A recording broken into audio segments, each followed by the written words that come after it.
Salam sejahtera. Okey, hari ini cikgu teruskan dengan bab 7, kadar tindak balas. Okey, so hari ini kita akan bincangkan ya, bagaimana kita boleh mentaksir graf. So, ini adalah bahagian yang paling penting sekali sebab dia akan guna semua konsep yang kita sudah study dalam bab ini. Okey, untuk mentaksir graf ya, kita perlu dua pengetahuan sebelum ini ya. Okey, pertama adalah berkaitan dengan faktor. Okey, faktor yang cikgu masukkan di sini adalah yang cikgu minta kamu ingat iaitu KSSM. Okey, KSSM maksudnya K is kepekatan, okey. S saiz bahan, another S suhu, yang akhir sekali adalah mungkin. Okay. Selain daripada itu, kita perlukan pengetahuan asas tentang bagaimana menyelesaikan masalah calculation ya. Okay, yang melibatkan tindak balas ya dalam bab 6. Okay, yang pertama, okay, kita perlu pengetahuan tentang bagaimana nak tulis satu persamaan kimia yang seimbang ya. Okey. Kemudian kita akan buat calculation untuk bilangan mol. Selepas itu kita bandingkan nisbah mol. Okey, akhir sekali kita tak selesaikan soalan yang lain. Semua calculation kita adalah fokus kepada isi batu gas. Sebab graf yang kita nak taksirkan itu adalah graf isi batu gas melawan masa. So, kita hanya ingat lumus ini saja ya, iaitu isi batu gas sama dengan bilangan mol darab 24 TM batu.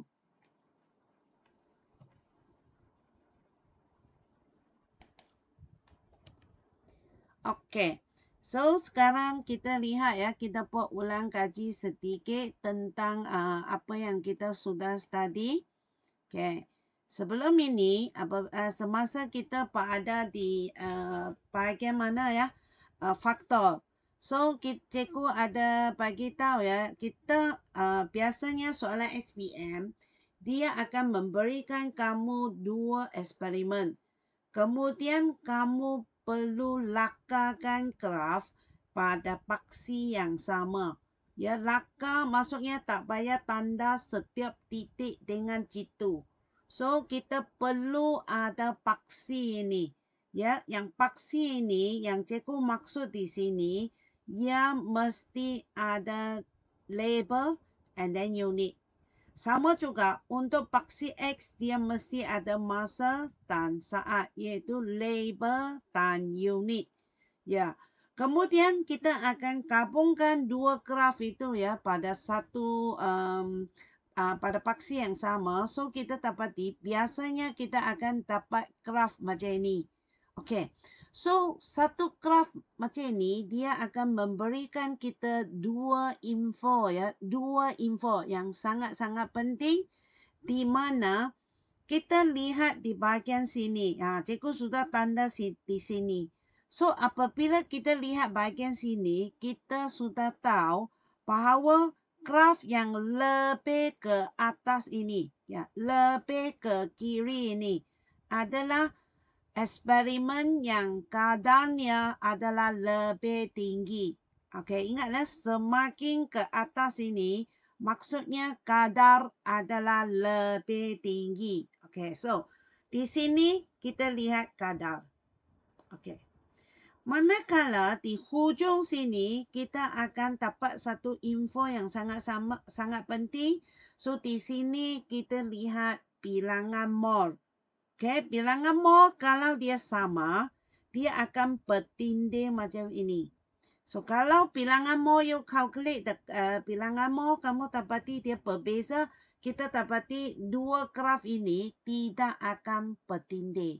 So, soalan-soalan macam ini, dia sangat-sangat popular dalam soalan objektif. Ini contoh dia. Okay, so graf ini kita akan buat satu kesimpulan ya. Bila saya dapat satu graf macam ni, ingat, graf mesti isi padu kes melawan masa. Okay, so dari sini cikgu akan lihat hujung sini.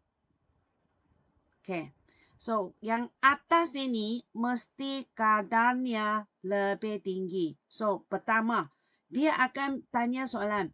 Bezakan kadar tindak balas untuk eksperimen 1 dan 2. So, kamu akan nyata ayat macam ni. Kadar tindak balas eksperimen 2 adalah lebih tinggi. So, kita punya keyword adalah lebih. Apabila ada perbandingan, kita mesti ada perkataan lebih. So, you dapati jawapan untuk bab ini kebanyakannya dia adalah perbandingan. So, semua jawapan kamu mesti ada perkataan lebih. So, lebih tinggi daripada eksperimen 1. Sebab 1 ini adalah di bawah. Kita kalau calculate kecerunannya, you dapati yang 1 ini, yang di bawah ini, kecerunannya mesti lebih kecil. Okey. Sebagai satu ingatan SPM ya, sesiapa yang tulis kadar tindak balas lebih cepat, siapa yang guna perkataan lebih cepat ini, kamu akan dapat markah kosong untuk SPM. Kadar mesti guna perkataan tinggi. Okay, so kita memang sudah study. Tinggi maksudnya kalau saya semak ya, faktor itu adalah berkaitan dengan size. So yang atas ini mesti size yang kecil. If kepekatan, yang atas ini mestilah kepekatan yang lebih tinggi. Okay, yang kalau suhu, yang atas ini mestilah suhu yang lebih tinggi. Okay, kalau kita lihat dari segi mangkin, yang atas ini mestilah mangkin. Ya, ada mangkin. Yang bawah ini tiada mangkin. Okey, nanti kita akan lihat contoh ini ya, bagaimana kita nak tentukan graf. Okey. Ya, kita try 4 contoh dulu. Yang simple-simple kita tidak lihat dari segi faktor dia. Tapi di sini kita boleh dapati yang kadar tindak balas ini, kita lihat dari segi kadar tindak balas ya. So, apa cikgu boleh buat lumusan dari sini? Kita dapati kadar tindak balas untuk eksperimen. Ya. Okay, kita lihat sini. Kadar kita mesti lihat sini. Yang atas sini iaitu 1 adalah lebih tinggi. Iaitu 1 lebih tinggi daripada 2. Okay. Okay, apabila kita lihat graf di sini, sama juga cikgu akan lihat bahagian sini untuk kadar. Ya, ini mesti untuk kadar. So, cikgu boleh buat kesimpulan. Untuk ini, kadar tindak balas untuk eksperimen 2 atau set 2 adalah lebih tinggi berbanding eksperimen 1. Ini terbalik ya. So, sangat-sangat senang saja. Okay, now kamu lihat hujung sini. Okay. Hujung sini kita dapati kita akan rujuk kepada bilangan mol. Nanti kita ada contoh, cikgu akan bagi, cikgu akan fokus kepada maksud bilangan mol di sini. Okay. So, kita dapati graf macam ni, dia tidak bertindih. Tidak bertindih maksudnya bilangan molnya tidak sama. Ya, tidak sama. Tidak sama maksudnya ini mestilah lebih rendah daripada ini. Okay. Di bawah punya bilangan molnya mesti lebih rendah. Okay, sama juga kita dapati ini tidak bertindih. If tidak bertindih, maksudnya bilangan molnya adalah berbeza. Okey, ini 2 contoh. Kita lihat 2 contoh lagi. Okey. So, kita dapati dia overlap. Tak apa. Kita kalau nak lihat kadar, kita lihat sini. Okay, so apa kesimpulan kita boleh buat? Kita lihat mana satu adalah di atas.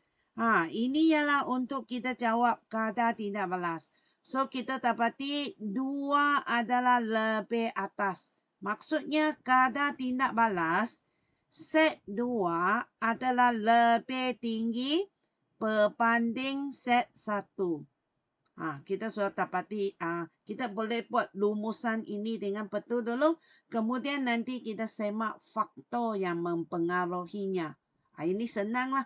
Bila kita sudah boleh tentukan kadar untuk faktor, kita tidak akan buat mistake. Okay. Now, lihat ya. Tadi 3 contoh itu, dia tidak bertindih. Ini pun tidak bertindih. Tidak bertindih maksudnya bilangan mo-nya berbeza. Tidak sama. Okey. Kita lihat sini. Untuk ini.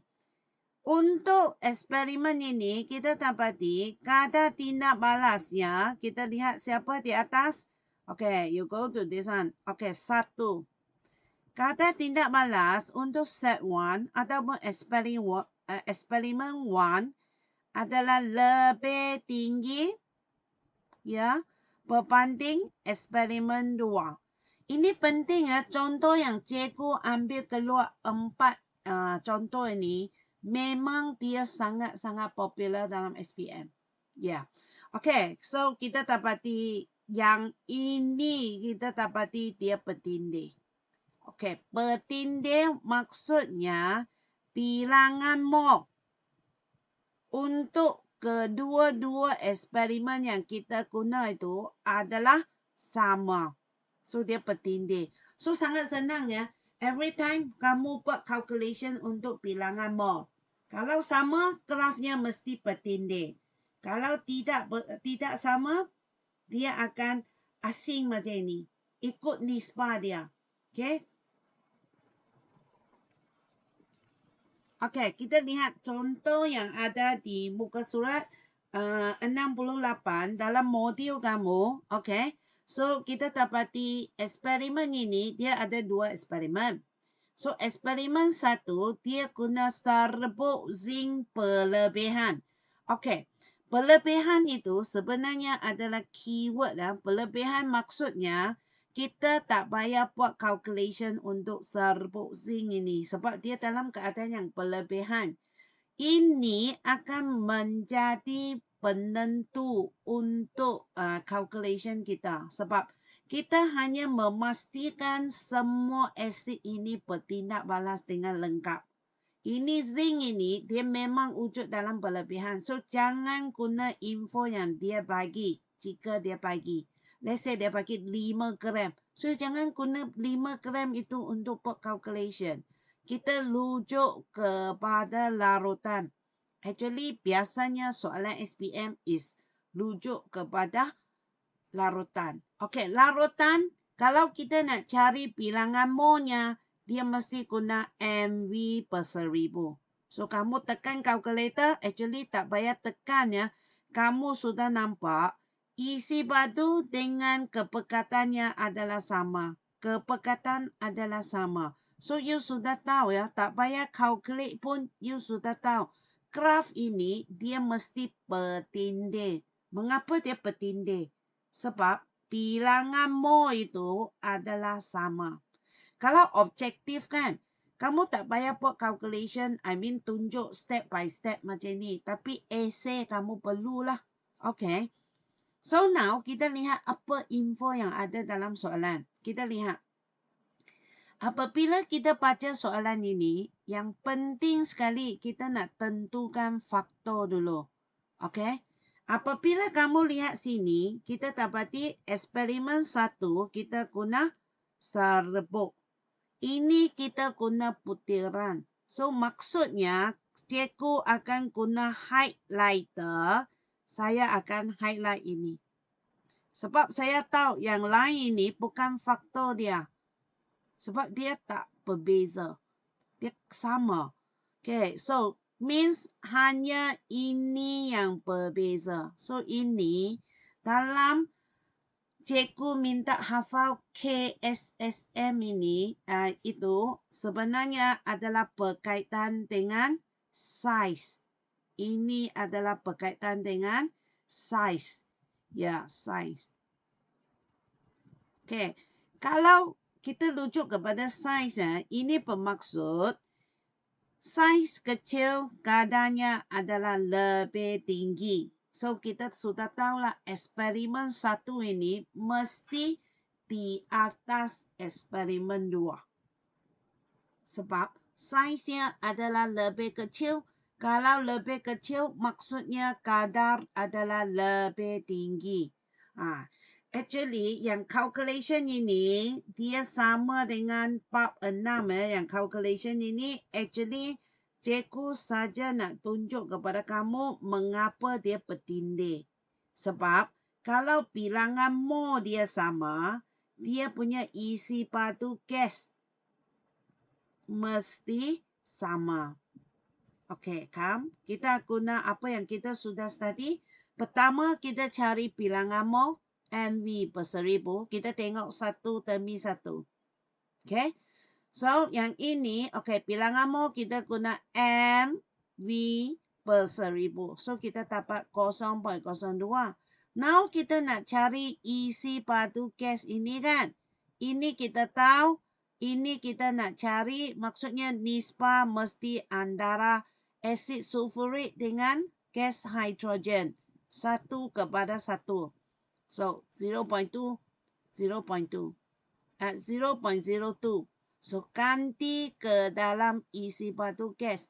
Mengapa cikgu cari isi batu gas? Sebab graf ini adalah graf isi batu gas melawan massa. Kita tak akan cari jisim atau yang lain. Kita hanya fokus kepada isi batu gas untuk bab 7 ini. Okay? So, the 4 step, kita ada persamaan yang seimbang, persamaan kimia yang seimbang.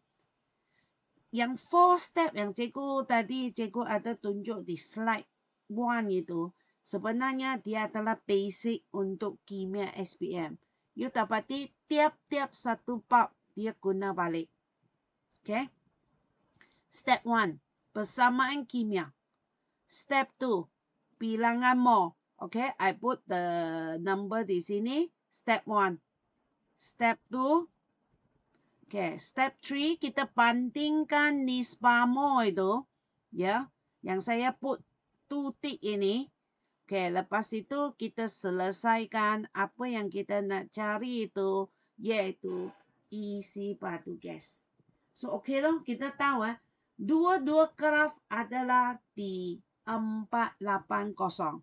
Ya, di 480. Okay, now, actually, kalau cikgu nak tanda graf ini dengan lebih detail, yang ini, yang dia bertindih yang menjadi straight line ini, sebenarnya adalah 480.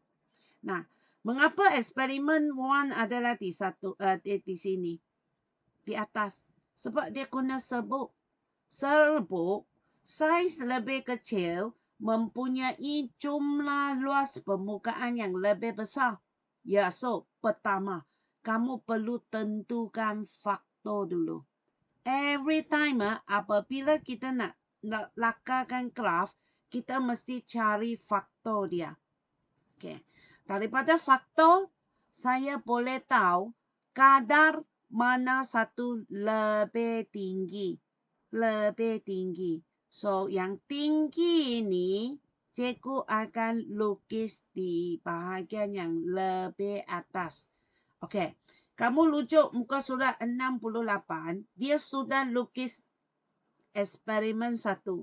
So, kamu perlu lukis eksperimen 2. So, you kena tambah satu lagi untuk eksperimen 2 di graf anda. Ini maksudnya lakarkan graf. Ya.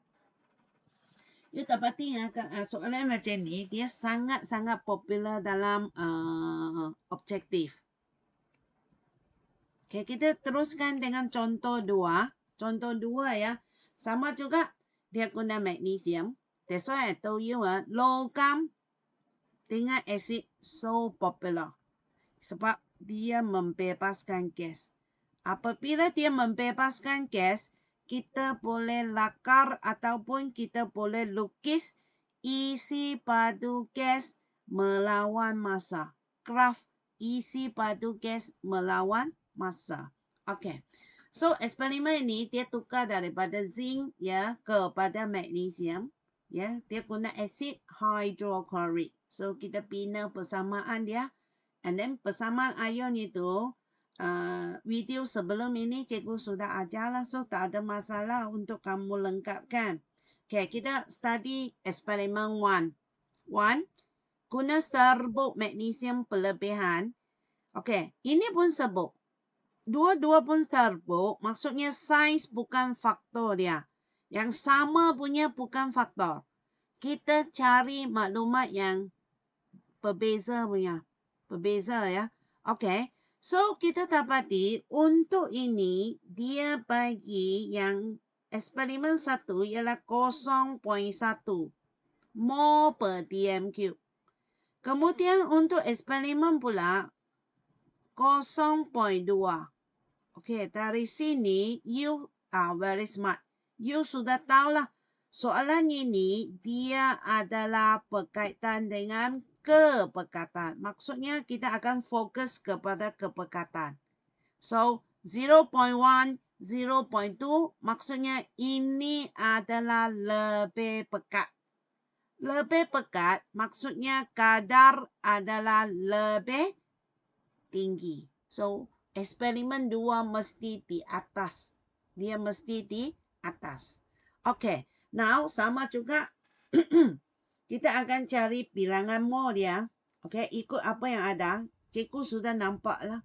Di sini, bilangan molnya tak sama. Bilangan molnya tak sama.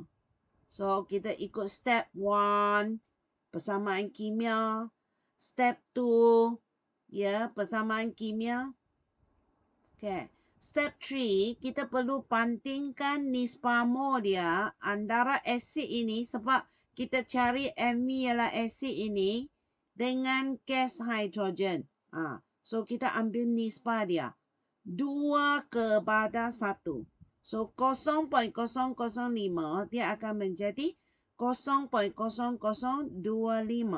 Okay, so kita gantikan formula untuk isi batu gas iaitu apa yang kita nak cari itu.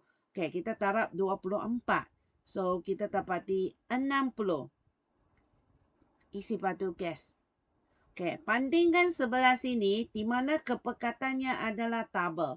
So, kita buatlah ikut cara yang sama. Okay, sama. Bandingkan nisbah dia. Kemudian kita cari isi batu gas. Kita dapati isi batu gasnya adalah 120. Dari sini, dari bilangan mol, kita sudah dapati graf ini tidak akan bertindih. Ya, tidak akan bertindih. Okay, 2 kali ganda. 2 kali ganda. So, kita lihat grafnya macam mana. Grafnya macam ini. Okay, mengapa 1 di bawah? Sebab dia kurang pekat. Dia 0.1 saja. Ini adalah lebih pekat. Yang tadi kita sudah bukti daripada calculation kita. Kita dapati yang ini adalah 60. Manakala yang atas ini adalah 120. So, nisbahnya mesti separuh. Sama jarak dia. Sebab dia half to half. Dan ingat ya. Yang lebih cepat ini, tindak balas yang lebih cepat ataupun kadar yang lebih tinggi ini, masa tindak balasnya lengkap di sini, mesti lebih pendek. Bandingkan dengan ini, dia ambil masa yang lebih panjang untuk dia tamat eksperimen. Ya, selesai tindak balasnya. Okey, ini sangat jelas ya. Okey, kita lihat sini. Pertama, kita perlu tentukan faktor. Okay, seperti mana yang tadi cikgu kata, iaitu kepekatan. Namakan bahan kimia itu. Kepekatan asid hidroklorik. So, ini lebih pekat. Kadarnya lebih tinggi. So, tanda di bahagian yang lebih atas. Dia sudah bagi number 2 kan. Eksperimen 2. So, you kena plot number 1 ini. Set 1 punya curve. Punya graph. Macam ni. Actually, dia sangat-sangat logical. Dia sangat-sangat logical. And then, memang dia sangat-sangat popular dalam SPM. Semua soalan SPM, tak kisah dia objektif, soalan struktur, biasanya dia minta belajar lakarkan graf. Macam ini. Macam ini. This is the, apa kita kata ya, apa yang kamu perlu study dalam bab ini. Sebab dia guna apa yang kamu, konsep-konsep yang kamu sudah study, kemudian dia apply dalam satu soalan. Okay. Ini dia soalan 3. Cikgu masukkan ke soalan 3 juga sebab dia guna faktor yang berbeza. Kita dapati saiznya tidak berubah. Ketolan and ketolan. Maksudnya ini bukan faktor. Okay. Isi padu dan kepekatan juga sama. Tengok isi padu. Ya, isi padu dengan kepekatannya juga sama. Isi padu dengan kepekatan. Okay, yang berbeza adalah ini. 30 darjah Celsius dengan 40 darjah Celsius. So, cikgu sudah bagi tahu. Satu soalan, dia hanya boleh tanya satu faktor saja. Dia tak boleh gabung 2 faktor. Dia akan peningkan kepala kamu. Okay. So, yang ini kita sudah tahu dah. Dari sini, faktor dia adalah suhu. Dia ini paling basic ya. Actually, lesson hari ini, cikgu nak kamu tahu cari faktor dia. Okay. So, sama juga. Ya, ini logam karbonat dengan asid. Ya. So, kita dapati sama calculation dia. Kita cari bilangan mol untuk ini. Kemudian kita cari isi padu gas untuk CO2. Kita plot graf isi padu gas CO2 melawan masa. Okay, sama. Kita cari bilangan mol. Kita sudah nampak dah. Bilangan mol ini sama. Sama. Tadi cikgu sudah kata, kalau mol sama, ya, dia akan bertindih. Okay, dia boleh buktikan dengan calculation yang seterusnya. So, kita dapati sama saja calculation dia. So, 180, 180. So, memang ya, you ingat ya, kalau bilangan mol dia sama, isi padu gas yang terbebas itu mesti sama. So, graf yang kamu lukis itu mesti bertindih. Mesti bertindih. 180. Samalah. Ini 180. So, saya sudah tahulah graf ini akan bertindih. Okay, kita lukis yang belakang sini dulu. Kemudian kita tentukan mana di atas, mana di bawah. So, mana di atas, mana di bawah ini, maksudnya kita kena tengok suhu dia. Okay, eksperimen 2, suhu lebih tinggi. Maksudnya kadar adalah lebih tinggi. So, kita akan tanda 2 di atas. Simple ya. Nah, eksperimen 2, suhu lebih tinggi, kadar tindak balas lebih tinggi. So, kalau lebih tinggi, dia ada di bahagian atas. Mengapa dia bertindih? Sebab kepekatan dan isi padunya adalah sama. Apabila kedua-dua ini sama, ini bermaksud bilangan molnya adalah sama. So, dia bertindih. Dia bertindih. So, sangat-sangat senang kan? Okey. Semua soalan SPM macam ni. Ya. And then dia biasanya ya soalan macam ni dia keluar dalam soalan esei. Ya. Okay, now ini sedikit tips untuk SPM. Ya, apabila you lukis jangan lukis dua graf ini petindih di sini saja. Kalau petindih macam ini bermaksud masa untuk tindak balas lengkap adalah sama. Mana ada lebih masa tindak balas lengkap itu jadi sama. Sebab ini dua ini kadarnya lebih tinggi. Kalau kadar 2, kadar tindak balas, eksperimen 2 lebih tinggi kan? Ya, tindak balas 2 ni lebih tinggi. Kalau lebih tinggi apa maksudnya? Maksudnya masanya mesti lebih singkat.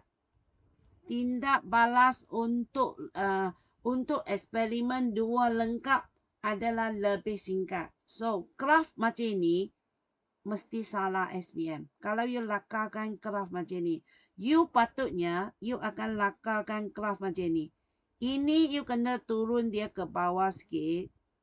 Okay, dia ambil masa yang lebih panjang.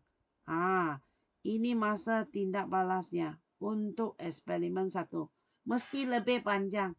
Eksperimen 2, dia mesti lebih pendek sebab kadarnya lebih tinggi. So, jangan lukis macam ini ya. Okay.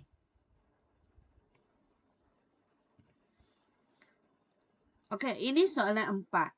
Saya tak buat lah. Soalan 4 you kena buat sendiri.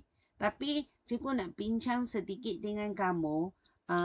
Apa info kita perlu, kita boleh ambil daripada soalan ini. Okay, you tengok. Sebut. Size out. Sama mah. Okay. Kemudian, isi padu, kepekatan asid, isi padu, kepekatan asid sama. Okay, of course kalau dia tak sebut suhu, maksudnya dia mesti kedua-duanya kita melakukan eksperimen itu pada suhu bilik. Tapi now kita nampak ini, 5 titis larutan kuprum 2 sulfat ini. Ini satu info yang sangat-sangat penting. Okay. Kalau ini sama, and then ini adalah tindak balas antara logam dengan asid, betul tak? Tiba-tiba mengapa ada satu bahan yang ekstra macam ini? Bahan yang ekstra macam ini, tak tulis dalam persamaan punya. So, ini maksudnya mungkin yang khas untuk tindak balas ini. Okay? Nah, ingat ya. Kalau ini adalah satu tindak balas antara logam dengan asid. So, tiba-tiba ada satu bahan baru dia tambah ke dalam. Ya. So, bahan itu adalah mungkin. So, kalau you sudah ada info ini, kamu sudah tahulah eksperimen set mana. 1 atau 2. Kadarnya adalah lebih tinggi. Kemudian kamu cari bilangan mol dia. So, you boleh lakarkan graf itu dengan betul. Tak ada masalah. Okay. So, soalan 4 cikgu tak buat lah. So, kamu perlu cuba sendiri. Okay. So, kita lihat apa you perlu buat. You perlu lengkapkan soalan 4. Dalam modul muka surat 71. So, itu saja untuk hari ini. Terima kasih.